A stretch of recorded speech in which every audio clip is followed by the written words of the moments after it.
মঙ্গল গ্রহ আমাদের রাতের আকাশের ওই লাল বিন্দুটা কি অদ্ভুত টান, তাই না? বিশেষ করে ওই একটা প্রশ্ন, ওখানে কি কখনো প্রাণ ছিল?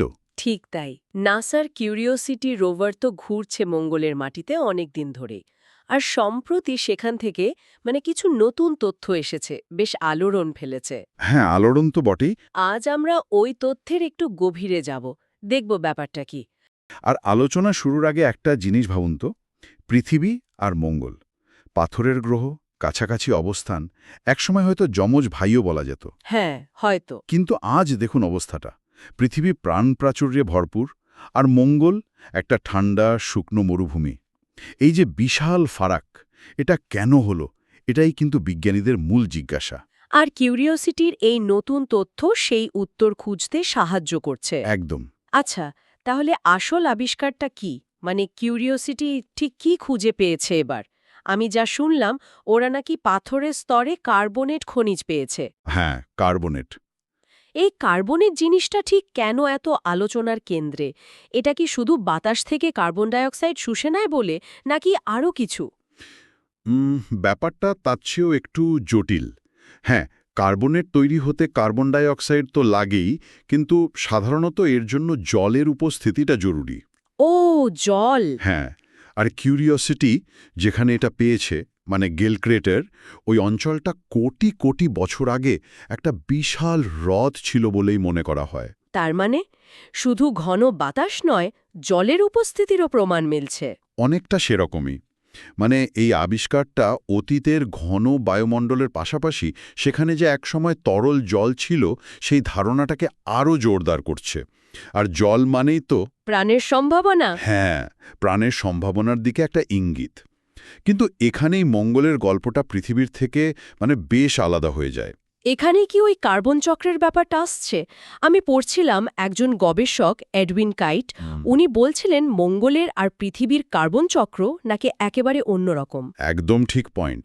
ঠিক কি পার্থক্যটা? আর এর ফল কি হলো মঙ্গলের জন্য? আচ্ছা, দেখুন, পৃথিবীতে যেমন আগ্নেয়গিরি বা ধরুন টেকটনিক প্লেটের নড়াচড়া, এই সব ভূতাত্ত্বিক প্রক্রিয়ার মাধ্যমে কার্বন আবার পরিবেশে ফিরে আসে, আবার শিলা বা সমুদ্রে শোষিত হয়, একটা চক্র চলে। হুম, একটা ব্যালেন্স থাকে। হ্যাঁ, যা এই গ্রহের তাপমাত্রা নিয়ন্ত্রণেও সাহায্য করে। কিন্তু মঙ্গলে এই যে ভূতাত্ত্বিক কার্যকলাপ, এটা প্রায় নেই বললেই চলে। আগ্নেয়গিরি বা প্লেট টেকটনিক্স তেমন নেই। যে কার্যত নেই। ফলে যে কার্বনটা একসময় বাতাসে ছিল, সেটা কার্বনেট বা অন্য খনিজ হয়ে পাথরে আটকা পড়ল ঠিকই, কিন্তু পরিবেশে ফিরে আসার রাস্তা প্রায় বন্ধ। ও, আচ্ছা, চক্রটা আর পূর্ণ হলো না। একদম। এর ফলটা হয়েছে মারাত্মক। মঙ্গলের বায়ুমণ্ডল ধীরে ধীরে পাতলা হয়ে গেছে, জল হয়তো উবে গেছে বা মাটির নিচে বরফ হয়ে আটকা পড়েছে, আর পুরো গ্রহটা ঠান্ডা মেরে গেছে। মঙ্গলের কার্বন চক্রটা একরকম থেমেই গেছে।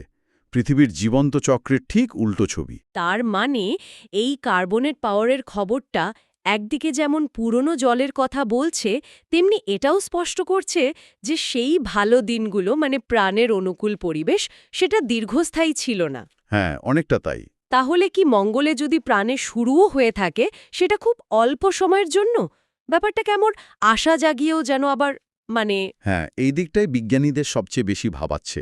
যেটুকু প্রমাণ এখনো অবধি পাওয়া গেছে, তাতে মনে হচ্ছে কোটি কোটি বছর আগে মঙ্গলের কোনো কোনো অংশে হয়তো অল্প সময়ের জন্য প্রাণের উপযুক্ত পরিবেশ তৈরি হয়েছিল। উষ্ণতা, জল, দরকারি রাসায়নিক সবই। সম্ভবত হয়তো খুব সরল কোনো অণুজীবের জন্মও হয়েছিল। অসম্ভব নয়, কিন্তু গুরুত্বপূর্ণ বিষয় হলো এই অবস্থাটা সম্ভবত খুবই ক্ষণস্থায়ী ছিল। ক্ষণস্থায়ী ঠিক কতদিন? হয়তো কয়েক লক্ষ বছর, খুব বেশি হলে কোটি বছর। তারপর মঙ্গল দীর্ঘ সময়ের জন্য, ধরুন প্রায় ১০০ কোটি বছর বা তারও বেশি সময় ধরে আজকের এই ঠান্ডা শুকনো গ্রহে পরিণত হয়েছে। ১০০ কোটি বছর! অনেক লম্বা সময়। অনেক লম্বা সময়। অর্থাৎ প্রাণের যদি উদ্ভব হয়ে থাকে, সেটা বিকশিত হওয়ার বা টিকে থাকার মতো পরিস্থিতি দীর্ঘকাল পায়নি। এটা একটা কঠিন সত্যি। তাহলে কি মঙ্গলের বুকে প্রাণের সন্ধান এখানেই শেষ? বিজ্ঞানীরা কি হাল ছেড়ে দিচ্ছেন? আরে না না, বিজ্ঞানীরা অত সহজে হাল ছাড়েন না। এখন ফোকাসটা একটু বদলাচ্ছে। পৃষ্ঠ ছেড়ে মঙ্গলের ভূগর্ভর দিকে নজর দেওয়া হচ্ছে বেশি। ভূগর্ভ মানে মাটির নিচে। হ্যাঁ, ধারণা করা হচ্ছে মাটির বেশ খানিকটা গভীরে, যেখানে উপরিতলের তেজিষ্ক্রিয়তা পৌঁছায় না, চাপ বেশি, সেখানে হয়তো এখনও তরল জলের অস্তিত্ব থাকতে পারে বা অন্তত বরফ আকারে জল জমে থাকতে পারে। ইন্টারেস্টিং। তাই ভবিষ্যতের মিশনগুলো চেষ্টা করবে মঙ্গলের আরও গভীরে ড্রিল করে নমুনা সংগ্রহের। মাটির নিচের ওই পরিবেশ হয়তো প্রাণীর টিকে থাকার জন্য কিছুটা হলেও সহায়ক হতে পারে। কিন্তু এত দূর থেকে রোভার পাঠিয়ে বা অরবিটার দিয়ে কি শেষ পর্যন্ত নিশ্চিত হওয়া যাবে? আমার তো মনে হয় চূড়ান্ত প্রমাণ পেতে গেলে আরও কিছু লাগবে। একদম ঠিক প্রশ্ন।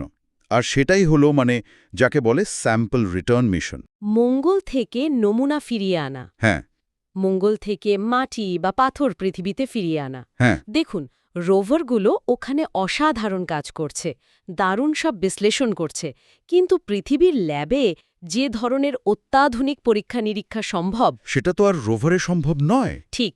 তাই মঙ্গলের মাটি বা পাথর পৃথিবীতে এনে বিশ্লেষণ করতে পারলেই হয়তো আমরা জীবাশ্মের ব্যাপারে বা জীবনের অন্য কোনো রাসায়নিক চিহ্নের ব্যাপারে একেবারে নিশ্চিত হতে পারব। কিন্তু সেটা তো নিশ্চয়ই খুব কঠিন আর সময় সাপেক্ষ ব্যাপার। অত্যন্ত জটিল, খরচ সাপেক্ষ এবং সময় সাপেক্ষ অভিযান। কিন্তু মঙ্গলে প্রাণের এই যে এত বড় রহস্য, এর জট ছাড়াতে গেলে এটা হয়তো অপরিহার্য। বোঝা গেল। তাহলে পথটা এখনো বেশ দীর্ঘ। হ্যাঁ, পথ বাকি আছে। আর এই পুরো বিষয়টা মঙ্গলের এই অনুসন্ধান আমাদের একটা অন্য চিন্তার দিকেও নিয়ে যায়। কি রকম? ধরুন, আমরা মঙ্গলে অতীতের প্রাণের জীবাশ্ম খুঁজে পেলাম, এমন প্রাণ যা কোটি কোটি বছর আগেই বিলুপ্ত। সেটা কি বর্তমানে কোনো জীবিত অণুজীব খুঁজে পাওয়ার চেয়ে কম গুরুত্বপূর্ণ হবে, নাকি আসলে বেশি? এটা তো ভাবার মতো প্রশ্ন। কারণটা ভাবুন, অতীতের প্রাণের চিহ্ন খুঁজে পাওয়া হয়তো এটাই প্রমাণ হবে যে এই মহাবিশ্বে প্রাণের উদ্ভব হয়তো ততটাও বিরল ঘটনা নয় যতটা আমরা ভাবি। হ্যাঁ, তা তো বটেই। কিন্তু একই সঙ্গে এটাও হয়তো প্রমাণ হবে যে সেই প্রাণ কতটা ভঙ্গুর, একটা গ্রহ কত সহজে প্রাণহীন হয়ে যেতে পারে। এই আবিষ্কারটা শুধু মঙ্গলের ইতিহাস জানাবে না, হয়তো মহাবিশ্বে প্রাণের অস্তিত্ব আর তার টিকে থাকা নিয়ে আমাদের ধারণাকেই আমূল বদলে দেবে। সত্যি, এই ভাবনাটা নিয়েই না হয় আজকের মতো শেষ করা যাক।